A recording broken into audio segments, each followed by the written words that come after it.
इस वीडियो में आप जानने वाले हैं बिजनेस के विशेषता और उसके ऑब्जेक्टिव के बारे में।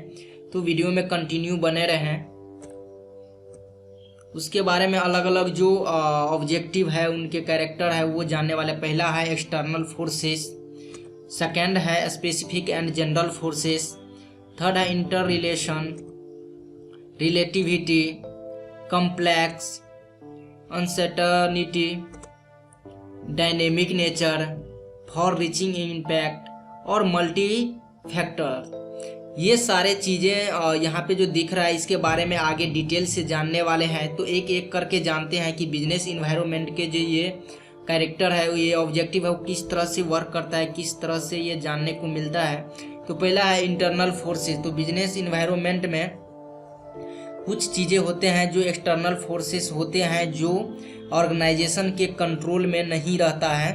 तो यहाँ पे देख सकते हैं कि जो इन्वायरमेंट का, जैसे कि वो पूरे बिल्कुल आउटसाइड है। सबसे पहले आपको क्लियर कर दे कि इंटरनल और एक्सटर्नल, यानी कि कुछ चीज़ें जो होते हैं जो हमारे कंट्रोल में रहता है, जो हम उसे चेंज कर सकते हैं, हम अपने तरीके से बदलाव कर सकते हैं, वो इंटरनल है।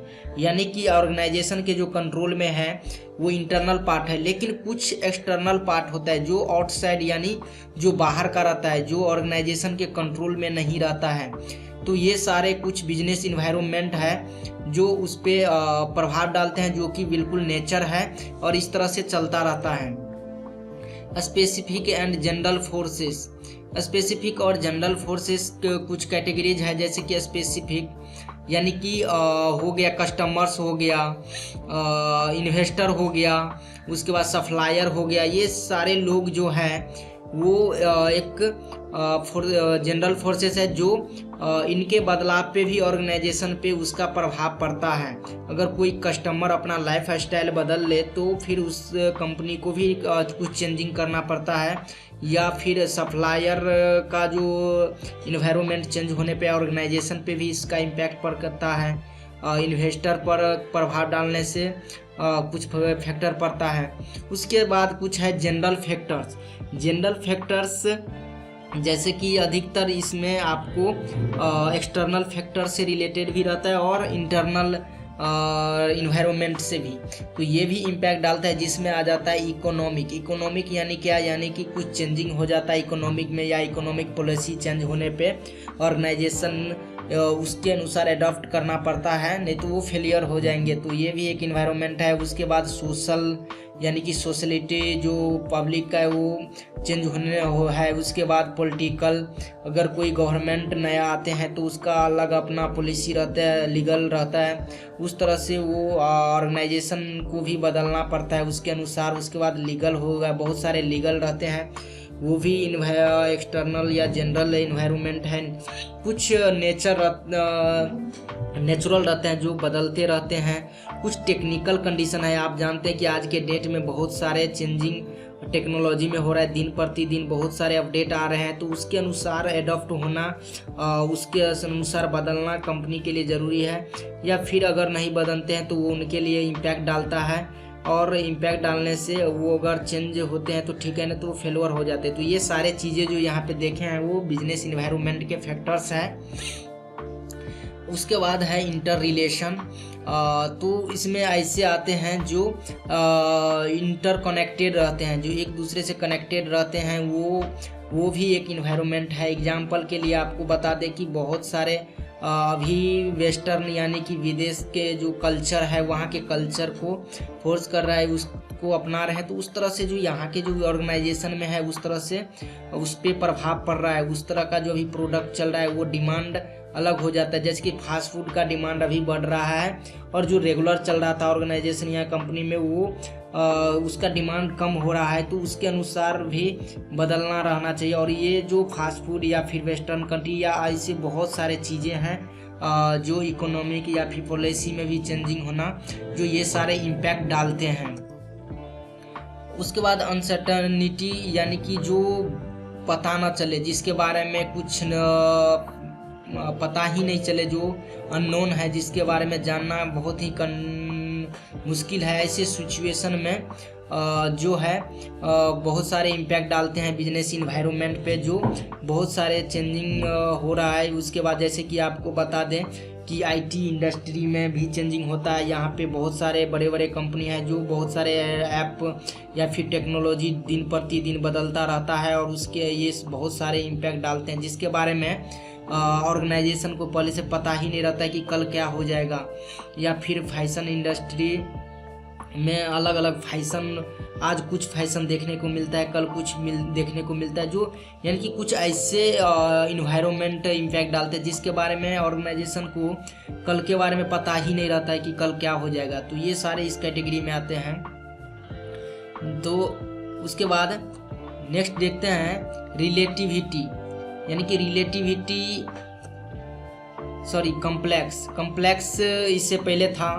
कम्प्लेक्स मतलब जटिलता, यानी कि जो बहुत ही जटिल हो, डिफ़िकल्ट हो, जानना तो जान तो पाते हैं लेकिन बहुत डिफ़िकल्ट रहता है, उस पर बहुत ही हाई लेवल का थिंकिंग करना पड़ता है या फिर पहले से प्लानिंग करना पड़ता है, जिसके बारे में कभी कभी ऑर्गेनाइजेशन को मालूम भी नहीं रहता है। जैसे कि गवर्नमेंट का पॉलिसी चेंज हो जाना, या फिर अचानक टैक्स 10% या 5% टैक्स में वृद्धि हो जाना, ये सारे फैक्टर्स होते हैं जो बहुत ही जटिल होते हैं जिसके बारे में पता नहीं रहता है। उसके बाद सोशल एक्टिविटी, इकोनॉमिक या पॉलिटिकल या फिर इकोनॉमिकल फैक्टर्स, ये सारे फैक्टर्स हैं जो बहुत ही डिफ़िकल्ट होता है। उसके बाद है रिलेटिविटी में क्या होता है कि जैसे कि यहाँ पे business experience is the more effected by local condition and hence there is a need to consider different elements of business environment in different places or countries। और यहाँ पे for example the technical factor is very important for a business related to the IT sector, but for a small business operating in the small town there will be different in considering the technical aspect and a small business running in metro city। मतलब कुछ relativity, जैसे कि अगर IT sector जो उसके जो palace, उसके जो जगह रहते हैं उस तरह से होना चाहिए और उस तरह से रिलेटिविटी होना चाहिए। उसके बाद है डायनेमिक नेचर, यानी कि वो पूरे नेचर पे डिपेंड करता है, प्राकृतिक नेचर। जैसे कि बिजनेस इन्वायरमेंट जो highly flexible and keeping on the changing, it not static and red, so it is necessary to constantly monitor and scan the business environment। Example of dynamic nature of business environment, यानी कि कुछ naturally environment रहते हैं जो आप business scan करना ज़रूरी रहता है, इन्वायरमेंट स्कैन करना, या फिर पहले से प्लानिंग और उसको समझ के रखना, या फिर उसको मॉनिटर करते रहना नेसेसरी है, ज़रूरी है टाइम टू टाइम। तो इस तरह से ये डायनेमिक नेचर है। और उसके बाद आ जाता है फॉर रीचिंग इम्पैक्ट, यानी कि जो जैसे कि the survival growth to profitably और business entire large depend on the environment in the which existing, so any disturbance in the environment has direct impact the organisation various.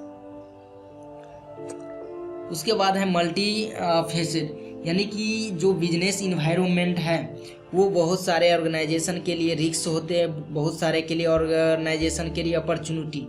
चूँकि आप लोगों ने अभी तक जाना है कि जो बिजनेस इन्वायरमेंट है, कुछ इन्वायरमेंट अंदर कंट्रोल रहता है, कुछ एक्सटर्नल रहता है जिसके बारे में नहीं मालूम रहता है, कुछ ऐसे फैक्टर रहते हैं जो अगर कंपनी उसको अपनाते हैं तो वो बन जाते हैं, कुछ ऐसे कंपनी जो उस पर नहीं चलते हैं, वो समझ नहीं पाते कि आगे क्या है इसका अपॉर्चुनिटी, वो पीछे रह जाता है।